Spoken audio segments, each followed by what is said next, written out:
Fala pessoal, professor Márcio aqui com vocês para mais uma aula, treinamento de força, dando continuidade no nosso conteúdo programático em treinamento de força nas diversas populações.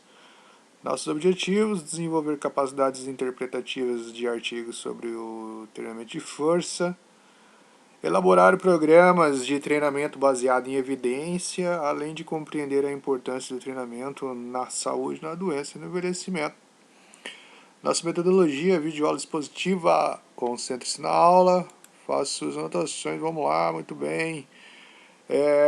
Vamos falar hoje, dando continuidade, hoje é treinamento de força para idosos, né? Segundo o IBGE, em 2018, a população brasileira manteve a tendência de envelhecimento dos últimos anos e ganhou 4,8 milhões de idosos aproximadamente desde 2012.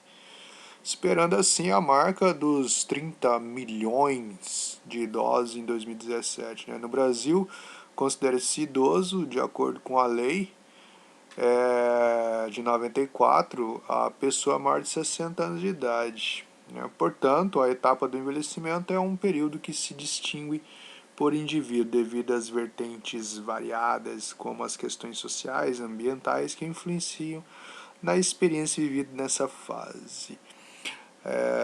Muito bem. O envelhecimento humano é um processo progressivo, dinâmico, né, onde ocorrem alterações fisiológicas, morfológicas e bioquímicas, além de psicológicas.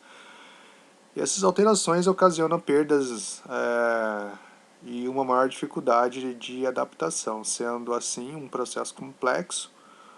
O envelhecimento é resultado da interação de diversos fatores, como genéticos, estilo de vida, doenças crônicas, determinando o declínio da capacidade funcional. Dentre as doenças mais relacionadas ao envelhecimento, as mais prevalentes são as alterações sensoriais, as doenças ósseas, cardiovasculares, além da diabetes. O ser humano, ao chegar à terceira idade, é acometido por infindáveis situações que dificultam a manutenção da prática saudável de exercícios físicos, né? Uma dessas causas são o sedentarismo, a depressão e os desgastes músculo e ósseo. Outra questão associada ao envelhecimento são outras questões, né? São uma série de alterações no sistema fisiológico que mudam o comportamento motor dos indivíduos idosos, né? Tendendo assim um declínio generalizado em suas funções. Em outras palavras, o idoso apresenta o decréscimo da força muscular oriundo de mecanismos musculares. Assim, a atividade física torna-se relevante para a autonomia e a interação social dessas pessoas. Esta degradação da força atrelada à perda da massa muscular tem sido relatada como preditora para o aumento da dependência funcional, né, interferindo diretamente na qualidade de vida dessas pessoas. Em síntese, a principal característica do processo de envelhecimento é o declínio normal físico que ocasiona as alterações sociais e psicológicas. Em especial, destacam-se os títulos de conhecimento do tema proposto, as patologias como sarcopenia, que é a perda de massa muscular causada pelo processo de envelhecimento, a osteoporose, além da depressão. Por falar em osteoporose, é uma doença que refere-se ao sistema progressivo caracterizado por diminuição da massa óssea e deterioração da microarquitetura, né? Levando à fragilidade do osso e aumentando a chance de fraturas, conforme vocês podem ver aí na imagem, todos esses buraquinhos aí na estrutura óssea. Na origem da osteoporose, além de fatores hormonais, pressupõe que inatividade física seja o maior fator de risco determinante para a intensificação dessa patologia. Sendo assim,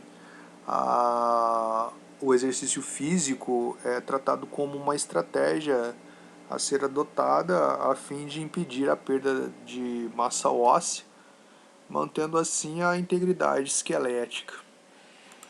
Outro fator abordado, já citado aqui também, agora há pouco, é a sarcopenia, que tem sido definida como alterações neuromusculares decorrente do processo de envelhecimento, né? E é caracterizada funcionalmente pela perda da força muscular e morfologicamente pelo decréscimo da massa muscular, né? O desenvolvimento da sarcopenia é um processo multifatorial que inclui sedentarismo, alterações hormonais, nutrição inadequada, dentre outros fatores aí sobre essa perda músculo-esquelético, né, e da força associada ao envelhecimento acarretada às morbidade e mortalidades significativas.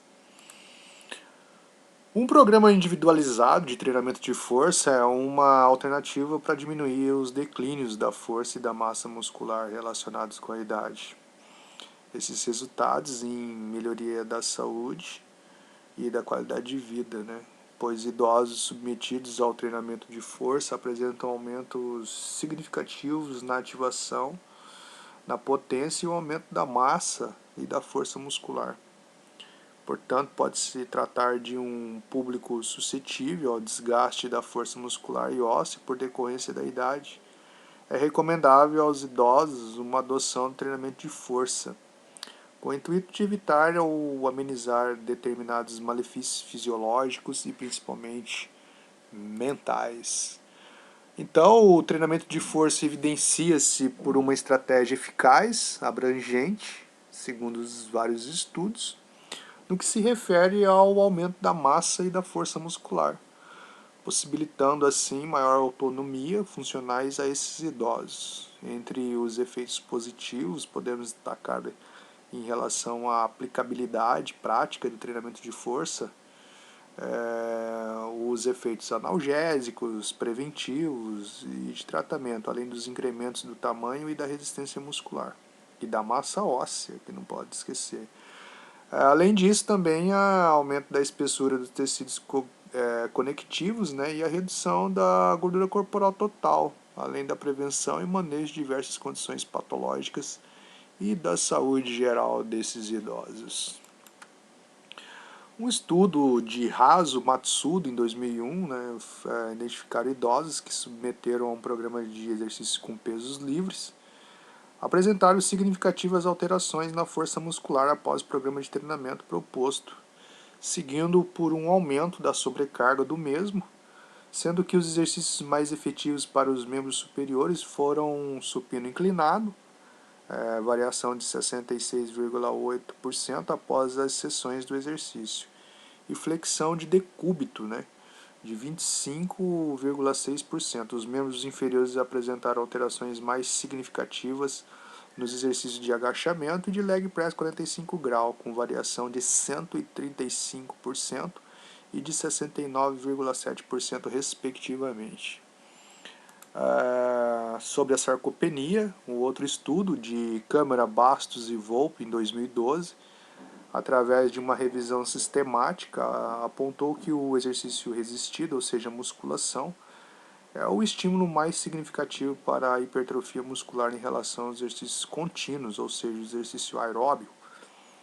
Aponta ainda que o exercício deve ser dinâmico e não estático, né? Fazer exercícios com fases excêntrica e concêntrica e não os isométricos, explorando os movimentos de empurrar, levantar e puxar, mantendo aí a cadência para gerar todas as microlesões e aumentar a síntese de proteína no músculo. Como planejar, portanto, o treinamento de força para idosos, né? Os benefícios promovidos pelo treinamento de força dependem da combinação de variáveis como número de repetições, séries, sobrecarga, sequência e intervalos entre séries e o exercício. Vamos abordar algumas variáveis para a discussão dessa pergunta, né? Participaram de um estudo desenvolvido por Harris e outros. Homens e mulheres foram comparados 2 séries de 15 repetições, 3 séries de 9 repetições e 4 séries de 6 repetições. Neste estudo, não houve diferença significativa entre os grupos, né, treinados em relação às séries. Esses resultados poderiam sugerir que em idades avançadas o número de séries não influiria nos ganhos de força. Então, fica aí claro que a quantidade de séries não tem interferência, 3, 4, 2, 3 ou 4 séries não há diferença significativa, desde que o idoso aí consiga fazer os exercícios de maneira intensa. Outro estudo foi de Taff e outros, né, desenvolveram um estudo com 53 indivíduos distribuídos em 4 grupos.